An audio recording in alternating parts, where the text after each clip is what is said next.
I'll teach you how to compute pizza deals. Meron tayo sa Angel's Pizza na triple deal promo. Ito yun.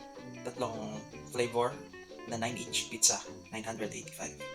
So, compute natin yung peso per square inch ng pizza na yan. Punta tayo sa calculator. Yan. Calculator.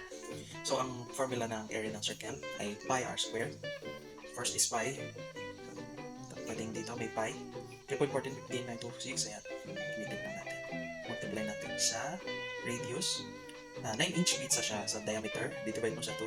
9 divided by 2 is 4.5. Tapos, itong 4.5 i-square natin. Raise to 2. Yan. Ito yung area. 63.61725. Ngayon, para makita mo kung sulit ba siya, kung magkano yung peso per square inch, tagay mo yung price. 975. Ay, wait. I-multiply muna natin sa 3 kasi ito yung pizza. Okay, times 3. Yan, 190. Okay. Saka natin ilalagay yung price. 975.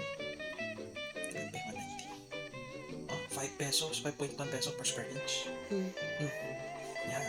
So, gawin niyo yan dun sa ibang pizza. Price nila, tapos yung area lang yung babaluhin. Pati kung ilang pizza. Tapos kung ano yung mas mababa, yun yung mas sulit. Yan. Okay. Ganyan mga pizza deals. Para sa inyong pizza.